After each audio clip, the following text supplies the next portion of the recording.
Bismillahirrahmanirrahim. Assalamualaikum warahmatullahi wabarakatuh. Alhamdulillah wassalatu wassalamu ala rasulillah, la hawla wa la quwata illa billah, ma ba'd. Gimana kabarnya malam hari ini? Alhamdulillah sehat semuanya nggih. Alhamdulillah. Ini mohon maaf lagi musim batuk, saya termasuk yang lagi batuk ini. Jadi mungkin nanti pas ngomong kadang sering batuk-batuk, makanya bawa tisu ini. Kebetulan tadi habis kajian di Gentan, itu habis asar sampai menjelang maghrib, juga sempat batuk-batuk. Terus dilanjut dari sana Gentan ke Banyuanyar, dari maghrib sampai isya, jadi ya sedikit batuk. Nah, maka ini lanjut di sini dengan mudah-mudahan tetap sehat walafiat, karena memang sudah ngomong 2 jam lebih, biasanya agak serak-serak. Baik, kita akan mulai kajian tafsir lanjutan yang terakhir. Kita membaca surat keberapa, Pak? Terakhir yang bawa buku batasan terakhir. Ya,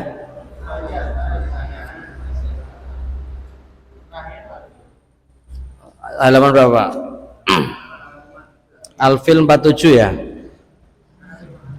Sekarang Al-Humazah ayat halaman 53 nggih. Baik. Kita bersyukur dulu kepada Allah Ta'ala. Pada hari ini kita diberi kesehatan jasmani dan rohani, sehingga bisa diberi peluang dan kesempatan untuk tholabul ilmi, yaitu membaca surat Al-Humazah. Surat Al-Humazah ini, lihat di bagian atas angka yang sebelah kanan itu 104. Ya, artinya surat ini adalah surat yang urutan ke-104. Sementara yang sebelah kiri itu angkanya 32. Artinya surat ini turun ke 32. Jadi beda antara urutan di dalam Al-Quran dengan urutan turunnya. Jadi beda posisi. Maka ini termasuk surat Makkiyah yang generasi pertengahan. Surat ini pertengahan, sehingga bisa memahami surat ini untuk siapa dan kenapa. Nah, ini yang perlu kita kaji bersama berkaitan dengan surat Al-Humazah yang diambil dari ayat pertama, yaitu wailul likulli humazah. Jadi kata humazah terjemahannya adalah pengumpat. Jadi judulnya agak unik, judulnya surat pengumpat, yaitu surat Humazah. Maka mari kita mengawalinya dengan setelah bersolawat untuk Rasulullah Sallallahu Alaihi Wasallam, kita baca surat ini, ya, lalu baca terjemahannya, kemudian kita baca keterangannya, biar sama-sama dapat pahala. Saya baca ayatnya, lalu diikuti ayat per ayat. Diawali dengan ta'awudz. A'udzu billahi minasy syaithanir rajim. Moga. A'udzu billahi minasy syaithanir rajim. Bismillahirrahmanirrahim. Bismillahirrahmanirrahim. Wailul likulli humazatil lumazah. wailul likulli humazatil lumazah alladzi jama'a malan wa 'addadah alladzi jama'a malan wa 'addadah yahsabu anna malahu akhladah yahsabu anna malahu akhladah kalla la yumbadanna fil hutamah kalla la yumbadanna fil hutamah wa ma adraka mal hutamah wa ma adraka mal hutamah narullahil muqadah narullahil muqadah allati tattali'u 'alal afidah allati tattali'u 'alal afidah innaha 'alaihim mu'sadah innaha 'alaihim mu'sadah fi 'amadin mumaddadah fi 'amadin mumaddadah. 9 ayat dalam surat Al-Humazah. Surat ini merupakan makkiyah dan di antara ciri-ciri surat makkiyah adalah bicara tentang akidah, tentang keimanan. Dalam hal ini bicara masa depan, yaitu apa yang terjadi nanti di akhirat, ya, yang digambarkan bagi orang yang suka mengumpat dan mencela akan masuk neraka al-hutamah. Ya, ini untuk meyakini apa yang ada di akhirat nanti. Jadi surat yang menggambarkan jeleknya perbuatan berkaitan dengan pengumpat dan pencela, lalu yang pola pikirnya hanya dunia, dunia dan dunia, seakan-akan hidup ini hanya kerja, kerja dan kerja tanpa memikir akhirat, maka waspadalah, mereka terancam dengan hutomah. Baik, untuk lebih rincinya kita baca terjemahannya. Ayat 1, setelah kita baca Bismillahirrahmanirrahim, dengan nama Allah yang Maha Pemurah lagi Maha Penyayang. Ayat 1, kecelakaanlah bagi setiap pengumpat lagi pencela. Ayat 2, yang mengumpulkan harta dan menghitung-hitung. Ayat 3, dia mengira bahwa hartanya itu dapat mengekalkannya. Ayat 4, sekali-kali tidak, sesungguhnya dia benar-benar akan dilemparkan ke dalam hutomah. Ayat 5, dan tahukah kamu apa hutomah itu? Ayat 6, yaitu api yang disediakan Allah yang dinyalakan. Ayat 7, yang naik sampai ke hati. Ayat 8, sesungguhnya api itu ditutup rapat atas mereka. Ayat 9, sedangkan mereka itu diikat pada tiang-tiang yang panjang. Na'udzubillahi min dzalik. Jadi ketika kita membaca ayat-ayat seperti ini, kita minta terhindar, kita minta dihindarkan dari hal-hal yang buruk. Karenanya kita ucapkan na'udzubillahi min dzalik. Karena ini gambaran tentang penghuni neraka. Selanjutnya kita ingin mencoba membaca ayat per ayat. Pertama, ayat diawali dengan wailun. Nah, ada keterangan di halaman 54 Sarah Mufradat. Wailun ini diterangkan amal perbuatan mereka amat buruk di dunia, dan di akhirat mereka akan mendapat azab. Jadi artinya wailun itu celaka.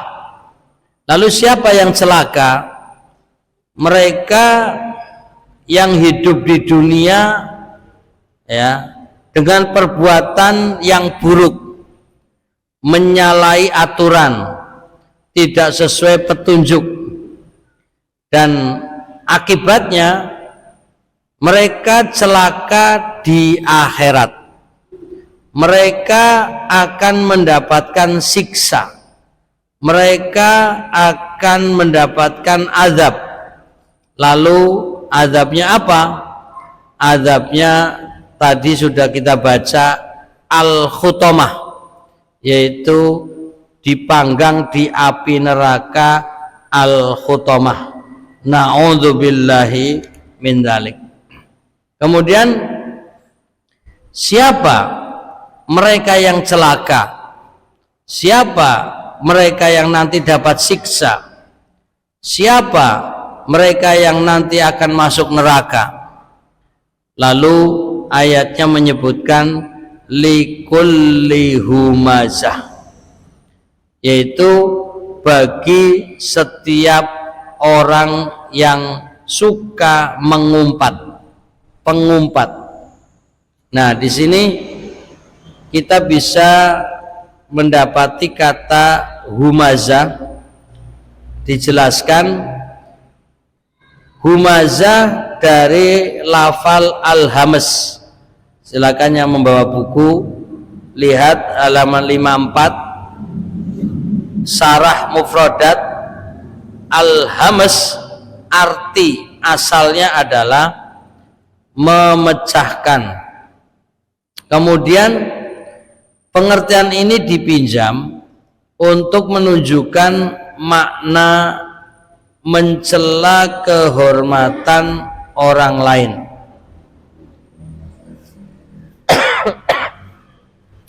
Dalam istilah Arab ada namanya isti'arah. Isti'arah itu jadi pinjam kata, ya, digunakan untuk semakna. Jadi dalam hal ini asal kata humazah itu dari kata hames. Hames itu terjemahannya pecah atau memecahkan. Tapi kenapa hames ini digunakan untuk orang yang mencela, ya, orang yang menjadi pengumpat, yaitu untuk mengistilahkan bahwa orang ini suka merusak, memecah, ya, dengan cara mencela kehormatan orang lain. Lalu diistilahkan ini adalah humazah. Jadi orang yang memecah kehormatan orang lain. Artinya pelaku keburukan, pelaku orang ini dengan kata-katanya, ya, membuat orang lain menjadi hilang kehormatannya, menjelek-jelekan orang lain, ya, baik dengan kata-kata humazah ataupun bisa jadi dengan perbuatan lumazah.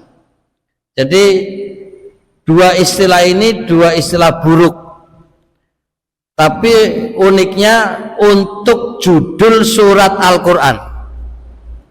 Jadi tidak serta-merta judul surat Al-Quran mesti artinya bagus.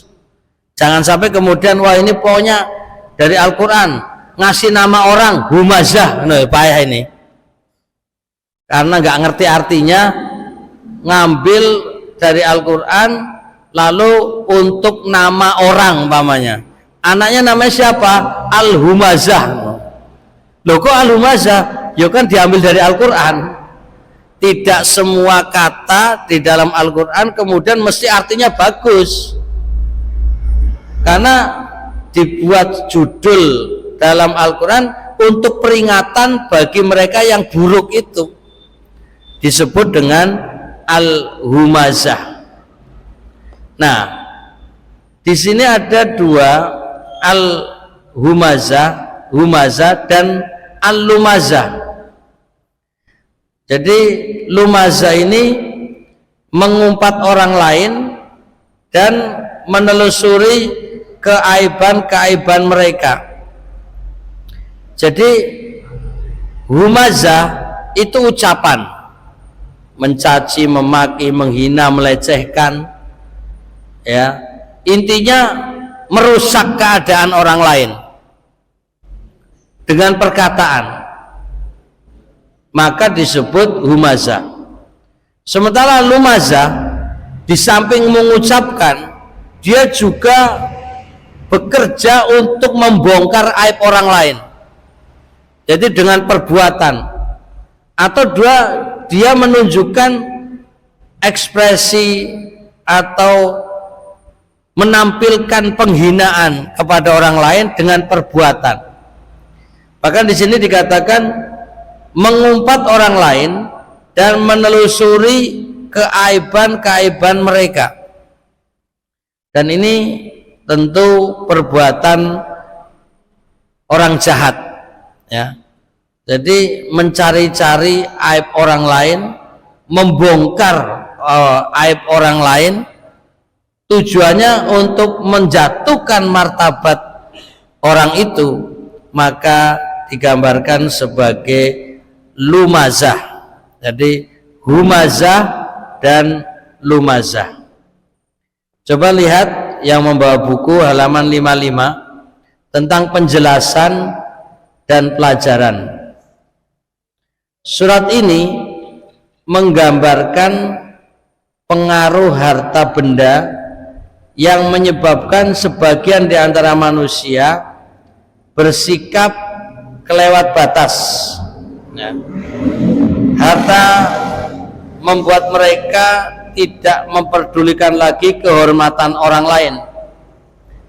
Karena itu lalu mereka mencela dan mengumpat orang lain, terdorong oleh rasa senang merendahkan orang lain dan menonjolkan kesombongannya di mata mereka. Jadi ini seakan menggambarkan orang kaya, orang punya harta, lalu melihat orang lain yang lebih miskin, lebih rendah hartanya, dihina, dilecehkan, dicaci, dimaki. Ini hati-hati. Umpamanya ada orang kaya melihat ada orang miskin, sekalipun ini mungkin di jalan raya atau di lampu merah ada pengemis umpamanya, lalu ada orang yang mengatakan ke dia, dasar orang miskin, nggak tahu malu, ngemis pula, menghalangi orang lewat, itu bisa masuk lumazah humazah itu. Jadi hati-hati, karena merasa wah saya mah bermobil, saya mah orang kaya, nggak mungkin minta-minta, mengemis seperti itu, lalu mencaci, memaki, menghina dengan kata-kata, bahkan mungkin mendorong, menyingkirkan, itu bisa menjadi humazah dan lumazah. Ini hanya contoh kecil dalam kehidupan.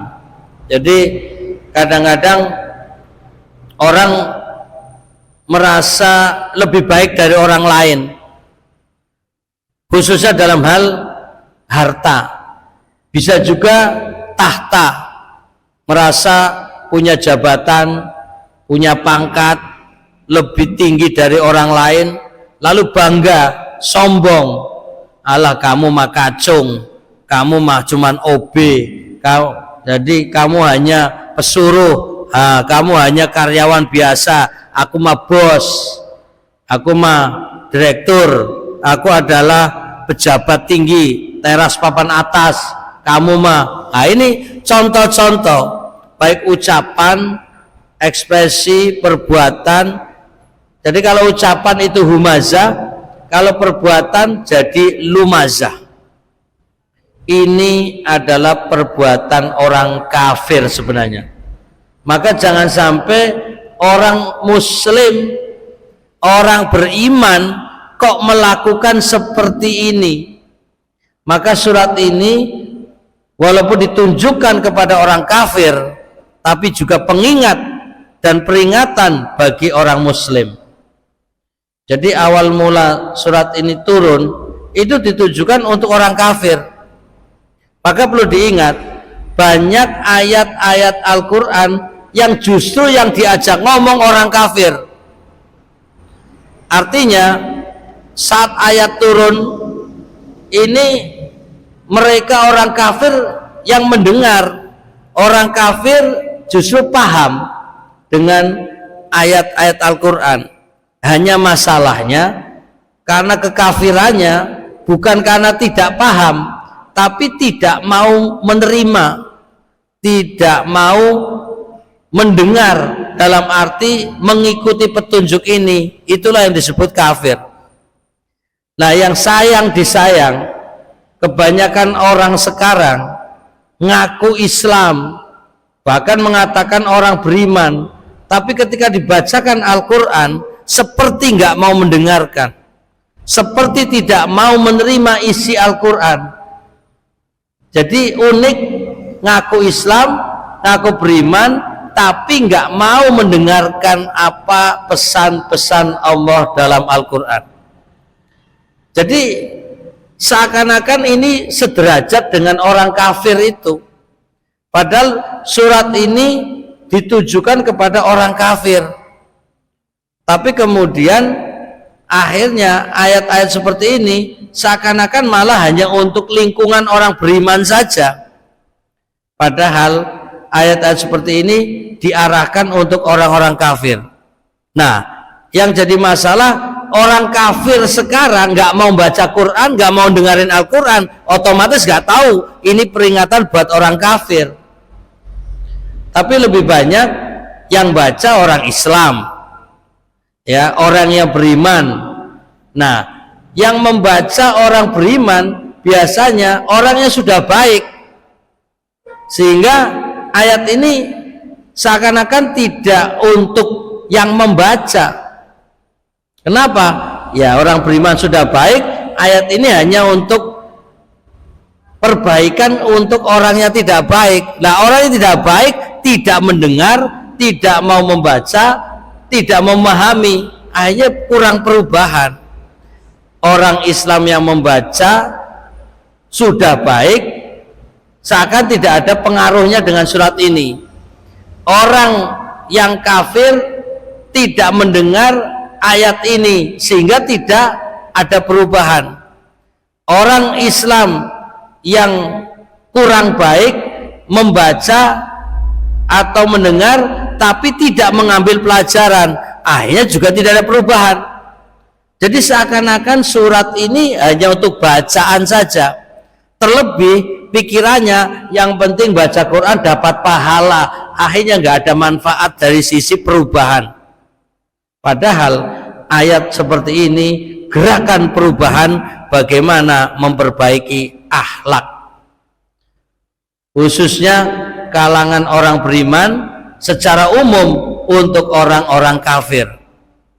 Jadi kembali lagi, surat ini sebenarnya awalnya untuk orang kafir, tapi kemudian banyak untuk pengingat bagi orang Islam.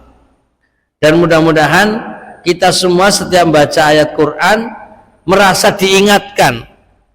Lalu setelah kita sudah memperbaiki menjadi orang yang baik, tidak mau menjadi pengumpat, tidak mau memiliki sifat lumazah, tidak memiliki humazah, lalu kita ajak orang lain untuk berakhlak mulia, bertutur kata yang sopan, bertutur kata yang baik, tidak sombong, tidak menghina orang lain, tidak melecehkan orang lain. Jadi kalau masih ada di antara kita kok menghina orang lain, meremehkan orang lain, melecehkan orang lain, maka surat ini seakan ditunjukkan kepada kita yang berbuat itu. Na'udzubillahi min dzalik. Jangan sampai kita terkena ancaman yaitu al-khutomah, neraka yang ditujukan kepada humazah dan lumazah. Coba lanjutkan ayatnya terlebih dahulu di halaman 53. Ayat kedua, alladzi jama'a malan wa 'addada, yang mengumpulkan harta dan menghitung-hitung. Ayat 3, yahsabu anna malahu akhlada, dia mengira bahwa hartanya itu dapat mengekalkannya. Coba kita perhatikan dua ayat ini. Gambaran orang yang humazah dan lumazah adalah yang suka mengumpulkan harta. Dan biasanya orang yang mengumpulkan harta akan menghitung-hitung jumlah hartanya, lalu berpikir dengan harta yang banyak, harta yang melimpah, dia bisa abadi. Sakit tinggal beli obat, sakit bisa ke dokter, sakit seakan-akan dia bisa membeli obat atau ke dokter spesialis yang harganya mahal, mampu bayarnya, sehingga bisa seakan-akan hidup terus. Ini bisa melupakan diri. Nah, ini yang perlu disadari. Jadi orang yang berduit, orang yang kaya, orang yang hartanya banyak, dia merasa segala-galanya atau harta bisa menjadi segala-galanya.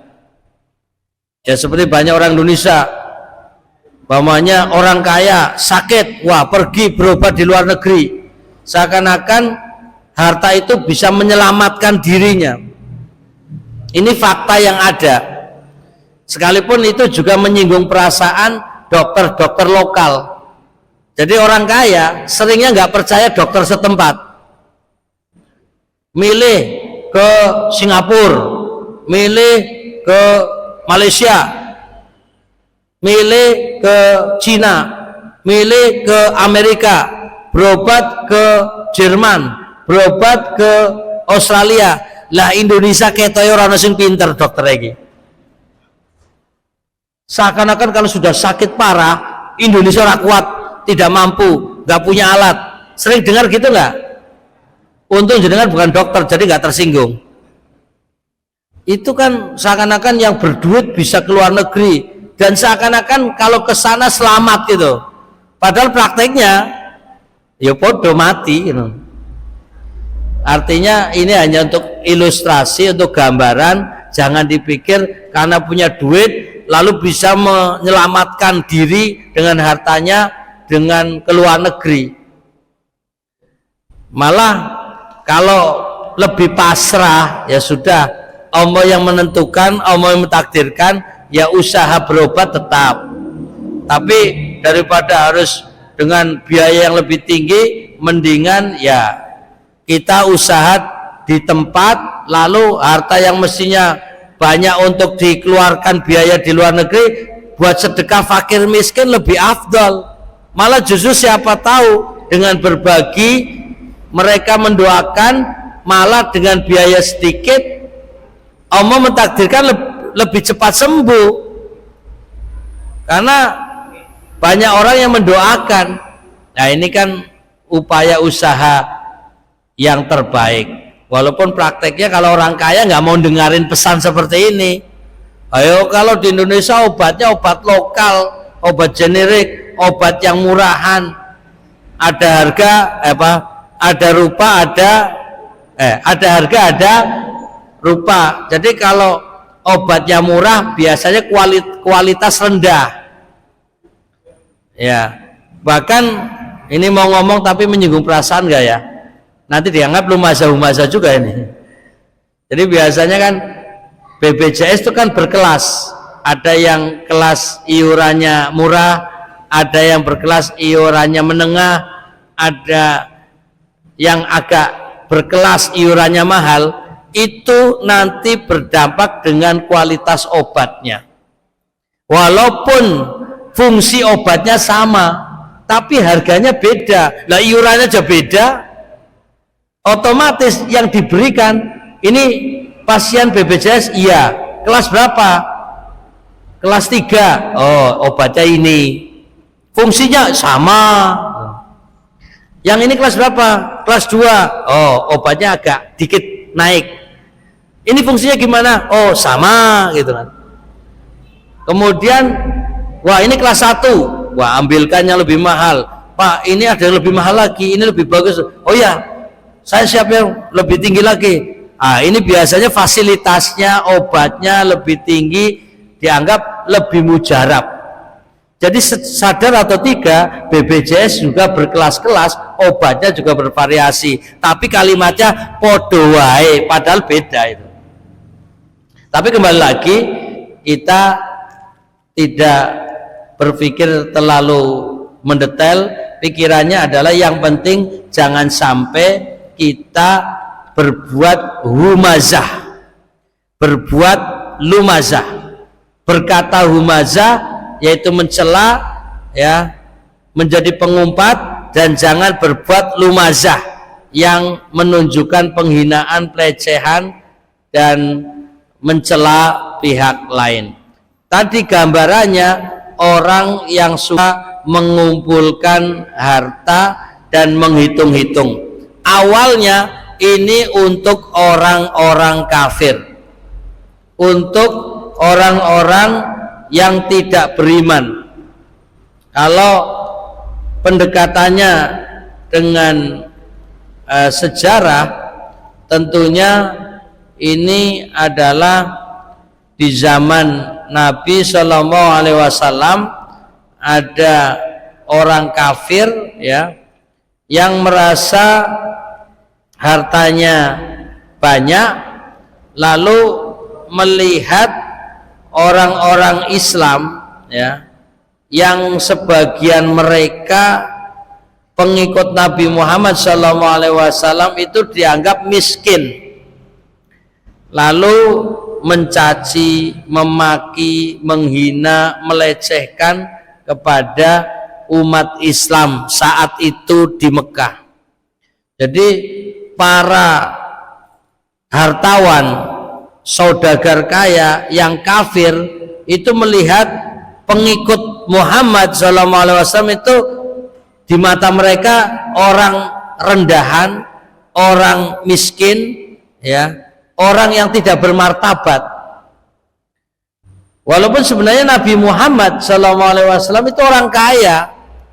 Jadi perlu diingat, Nabi Muhammad itu pedagang sukses, pembisnis yang berhasil, bahkan bersama Khadijah menjadi orang kaya. Jangan dipikir Nabi Muhammad itu orang miskin, punya harta yang banyak. Hanya ketika Nabi Muhammad SAW mulai, ya, merenungkan diri, itu sudah mulai meninggalkan urusan dunia. Kalau kita boleh menghitung umur, Nabi Muhammad SAW mulai belajar bisnis itu di usia belasan tahun. Di usia 12 tahun sudah mulai belajar bisnis. Di usia sekitar 20 tahun sudah mulai menonjol di bidang marketing. Kemudian di usia 25 tahun sudah menjadi puncak keberhasilan, yang akhirnya menikah dengan Khadijah, menjadi bos, ya, karena memang langsung diserai dagang oleh Khadijah. Dari usia 25 sampai katakan 40 itu puncak-puncaknya ke karir. Jadi Nabi meraih puncak kekayaan dari usia 25 sampai usia 40. Tolong bantu saya, berapa? 15 tahun beliau menikmati kekayaan, jadi bos, ya, jadi direktur, jadi orang yang manajer dagang. Lalu justru setelah usia 40 tahun beliau sudah mulai tidak mikir dunia lagi, memilih merenung diri, membaca situasi, ya, akhirnya mengasingkan diri di Gua Hiro.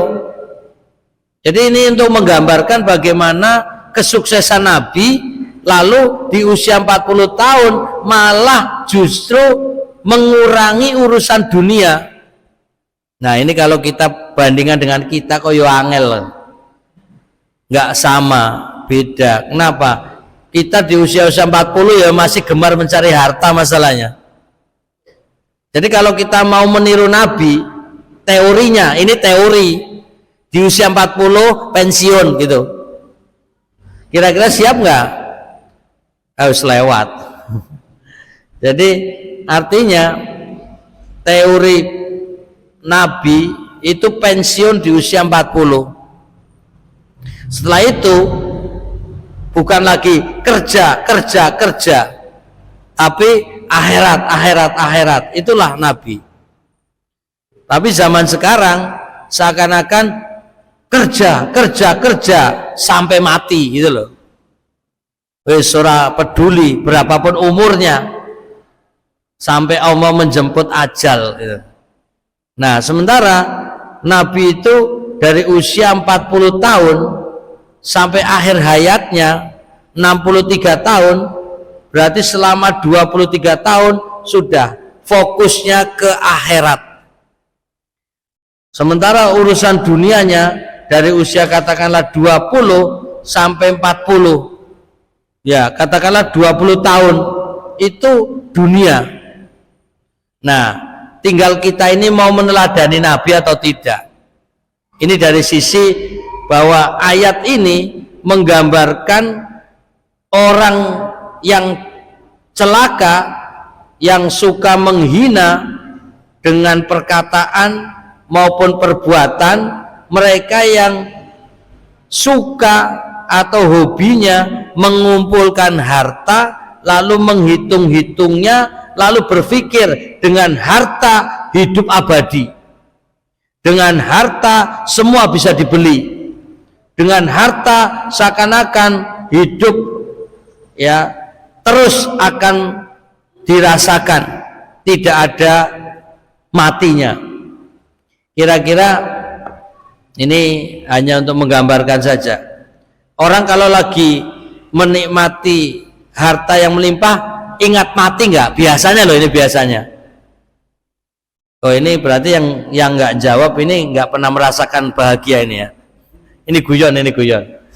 Jadi artinya umpamanya orang duitnya banyak, perusahaannya di mana-mana, 20 perusahaan, hartanya triliunan, ya kan, kaya raya. Kira-kira dia ingat mati atau mikir nikmatnya dunia ini? Kira-kira kalau kita itu bukan orang kaya seperti mereka, kira-kira ingat mati nggak? Yombo orang pengalaman. orang alami, tapi kira-kira mereka nggak ingat mati. Wong kita aja nggak ada harta, orang kelingan mati. Jadi bedanya mereka yang kaya menikmati dengan harta yang ada, maka tidak ingat mati.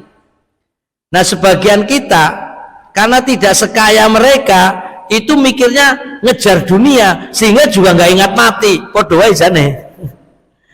Karena wah, target kita belum mencapai harapan, masih punya target kaya ya, sehingga nggak ingat mati. Sementara mereka yang sudah kaya karena menikmati harta, ya nggak ingat mati. Lalu enak mana? Ya enak yang kaya orang kelingan mati, wong podo-podo yang miskin juga nggak ingat mati kan itu.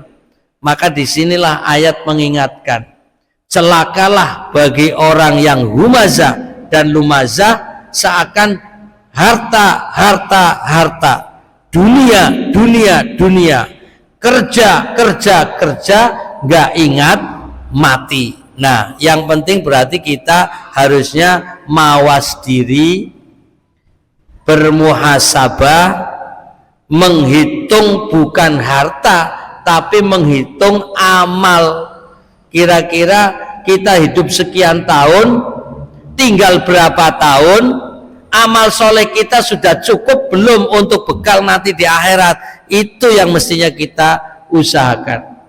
Makanya Nabi Muhammad SAW di usia 40 tahun mikirnya renungan-renungan masa depan akhirat. Nah, ini yang mestinya kita tiru dari Nabi Muhammad SAW. Karena ancamannya bagi orang yang hanya mikir dunia dan dunia, sekali-kali tidak. Ini artinya kalla, tidak begitu hidup ini.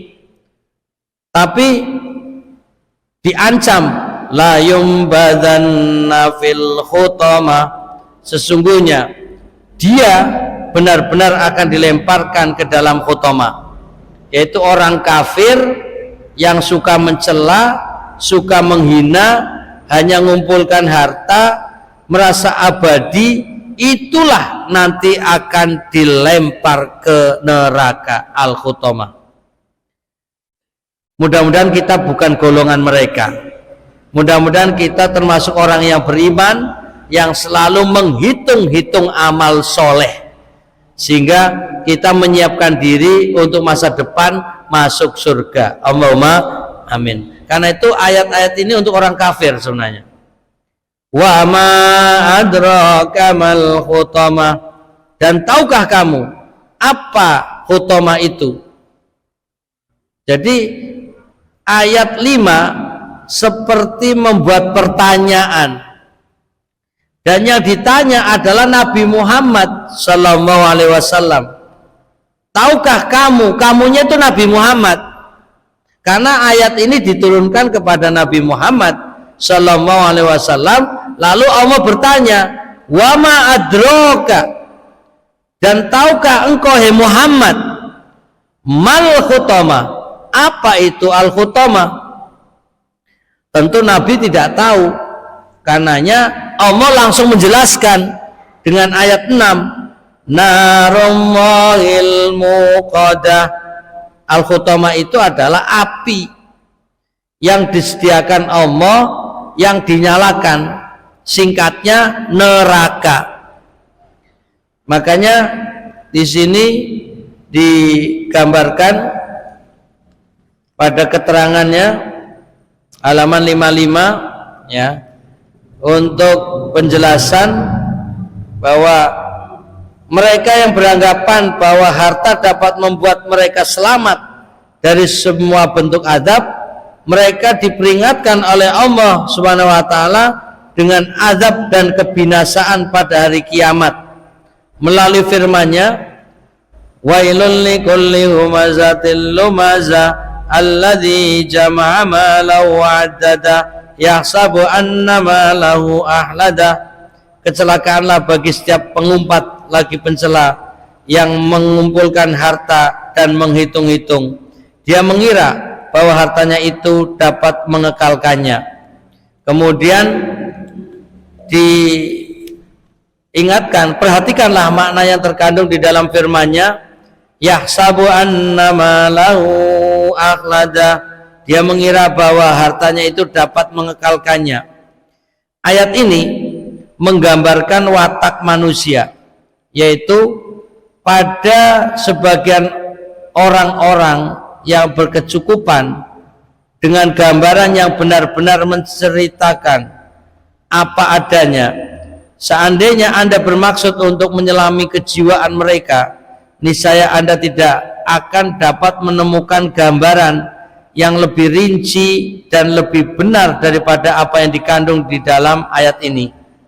Akan tetapi mereka tidak menyadari bahwa hati mereka buta oleh harta benda dan telah diperbudak oleh kesombongan dan keterperdayaannya, bahwa tiada keutamaan bagi seseorang atas orang lain di sisi Allah selain dengan takwanya. Umur manusia itu amat pendek dan kesenangan dunia itu sedikit, serta semua kenikmatannya pasti akan lenyap.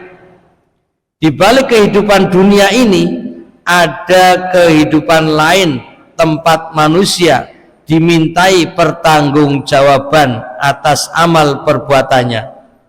Dalam kehidupan yang kedua itu, setiap orang akan menjalani hisab atas amal perbuatannya yang buruk. Lalu azab apakah yang menunggu orang-orang yang hatinya telah dirusak oleh harta benda itu? Sesungguhnya azab tersebut adalah azab neraka, dan tempat tinggal yang seburuk-buruknya itu adalah neraka. Hal ini telah diungkapkan oleh Allah Subhanahu wa taala melalui firman-Nya, kalla la yumbadanna fil khutama wa ma adraka mal khutama narullahil muqadah allati tattali'u 'alal afidah. Sekali-kali tidak, sesungguhnya dia benar-benar akan dilemparkan ke dalam khutama. Dan tahukah kalian apa khutama itu? Yaitu api yang disediakan Allah, yang dinyalakan, yang naik sampai ke hati. Allah Subhanahu wa taala telah menggambarkan azab neraka melalui ayat-ayat tadi dengan gambaran yang sesuai dengan apa yang terpendam di dalam hati mereka, berupa kesombongan dan keteperdayaan. Neraka jahanam dinamakan khutama karena menghancurkan semua yang dilemparkan ke dalamnya, menghancurkan ketakaburan dan keteperdayaan orang yang takabur, serta dapat mencapai hati yang lalai lagi kesat, lalu membakarnya dengan nyala apinya. Di khutama mereka diikat pada tiang-tiang sehingga tidak dapat melepaskan diri daripadanya, dan neraka itu ditutup dan dikunci. Mereka disekap di dalamnya persis seperti di dalam penjara yang sempit, atau pintu-pintu neraka dikunci dengan tiang-tiang yang panjang dan mereka disekap di dalamnya. Hal ini diungkapkan oleh Allah Subhanahu wa taala melalui firman-Nya. Ini ayat-ayat terakhir, innaha 'alaihim muqsadah fi 'amadim mumaddadah. Sesungguhnya api itu ditutup rapat atas mereka, sedangkan mereka itu diikat pada tiang-tiang yang panjang. Quran surat Al-Humazah ayat 8 sampai 9 selesai. Mudah-mudahan ayat-ayat ini menjadi pengingat kita sebagai orang beriman, jangan sampai terjerumus hanya mikir dunia, ngumpulkan harta, lalai akhirat. Na'udzubillahi min dzalik. Demikian, mudah-mudahan apa yang disampaikan bermanfaat. Monggo barangkali ada yang mau bertanya, ada yang mau memberi masukan dan lain sebagainya. Monggo Bapak, silakan.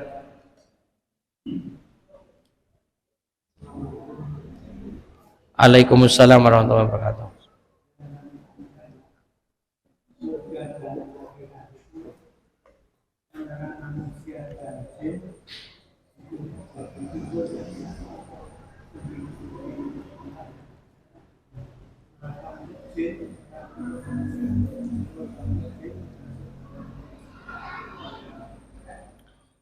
Baik, terima kasih atas pertanyaannya.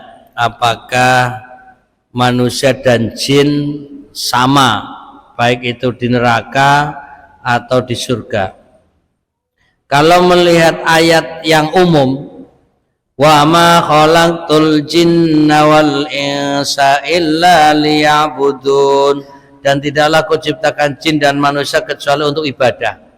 Berarti antara jin dengan manusia statusnya sama. Itu pertama. Kemudian kedua, mantan penghuni surga itu iblis. Iblis itu dari golongan jin, hidup bersama. Waktu awal-awalnya ada malaikat, ada iblis dari golongan jin, lalu muncul Nabi Adam alaihissalam dan istrinya Hawa sama-sama dalam surga. Artinya untuk menggambarkan makhluk yang baik awalnya semuanya itu ada dalam surga, maka ke depan pun sama, mau itu jin mau itu manusia yang sesuai standar Allah menjadi penghuni surga di tempat yang sama. Terlepas di mata kita sekarang yang namanya jin nggak bisa kita lihat, tapi pada prinsipnya diciptakan sama untuk ibadah dan nanti kemudian dimasukkan ke dalam surga yang sama. Jadi surga itu satu untuk semua, satu untuk semua. Demikian pula neraka, bahwa sekalipun jin terbuat dari api, tetap kalau masuk neraka mereka merasakan siksa. Ada orang bilang, loh api ketemu api ora kroso gitu loh. Bukankah jin itu tercipta dari api lalu dimasukkan ke dalam neraka, ya api ketemu api ora kroso panasnya kan gitu. Lalu ada orang yang menggambarkan, baik kulit ketemu kulit, ya itu pun seakan-akan menyatu nggak terasa. Lalu orang ditempeleng merasakan sakit, padahal ini kulit ketemu kulit, ya tetap merasakan sakit. Demikian pula api ketemu api, ya tetap membakar. Api neraka berbeda dengan api untuk asal ciptaan jin. Maka bagaimanapun kalau jin yang masuk neraka merasakan panasnya api itu sendiri. Kesimpulannya, surga untuk manusia, surga untuk jin sama. Neraka untuk manusia, neraka untuk jin sama. Allahu a'lam. Demikian Bapak. Bagaimana waktunya? Kelihatannya wajah-wajah ingin pulang nih. Baik, dengan berakhirnya membaca surat ini maka selesai sudah, dan tadi ada tambahan pertanyaan, mudah-mudahan juga menambah wawasan.